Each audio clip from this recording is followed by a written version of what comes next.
കുറേ നാളത്തെ ആഗ്രഹമായിരുന്നു നമ്മുടെ ഫൈസൽക്കൻ ഒന്ന് മീറ്റ് ചെയ്യണം എന്നുള്ളത്. ഞാൻ എപ്പോഴും സോഷ്യൽ മീഡിയയിൽ ആളെ ഫോളോ ചെയ്യുന്ന ഒരാളാട്ടോ. ആളെ ഫോളോ ചെയ്യാനുള്ള ഏറ്റവും വലിയ റീസൺ എന്ന് പറഞ്ഞാൽ ആൾ ഭയങ്കര ഹെൽപ്പിംഗ് മെൻറ്റാലിറ്റി ഉള്ള ഒരാളാട്ടോ.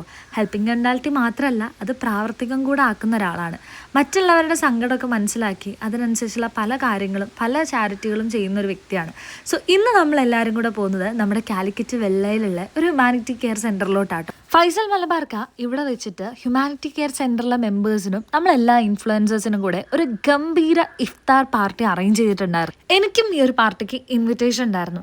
സത്യം പറഞ്ഞാൽ ഭയങ്കര ഹാപ്പി ആയിരുന്നു ഈ ഒരു പാർട്ടിക്ക് പോകാൻ പറ്റിയെന്നുള്ളത്. നമ്മൾ പോയപ്പം തന്നെ ബാങ്ക് കൊടുത്ത് കഴിഞ്ഞിട്ടുണ്ടായിരുന്നു. എല്ലാവരും നോമ്പ് തുറക്കുകയും ചെയ്തിട്ടുണ്ടായിരുന്നു. അപ്പോൾ ആ നേരെ മുന്നിൽ തന്നെ ഉണ്ടായിരുന്നു നമ്മുടെ ഫൈസൽ മലബാർക്ക. ആള് സത്യം പറഞ്ഞാൽ ഞാൻ അവിടെ നിൽക്കുമ്പോഴും ആൾ ഏറ്റവും കൂടുതൽ സംസാരിക്കുന്ന കാര്യം അവിടെയുള്ള കുട്ടികൾക്ക് വേണ്ട കാര്യങ്ങളും അവിടെയുള്ള കുറച്ച് ഡെവലപ്മെൻറ്റ്സിന് വേണ്ട കാര്യങ്ങളൊക്കെ ചെയ്യണം എന്നുള്ള കാര്യങ്ങളാണ്.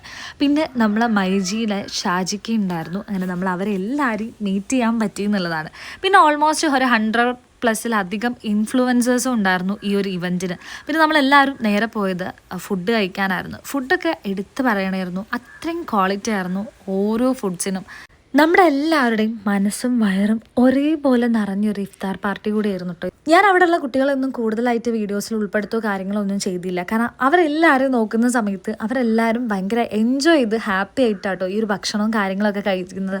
പിന്നെ നമ്മളെല്ലാവരും താങ്ക് യു ഒക്കെ പറഞ്ഞ് നമ്മൾ അവിടുന്ന് നേരെ ഒരു ഗുലാം ജാമുനും ഐസ്ക്രീമും ഒക്കെ കഴിച്ച് നേരെ പോന്നു. അപ്പം അത്രയേ ഉള്ളൂ.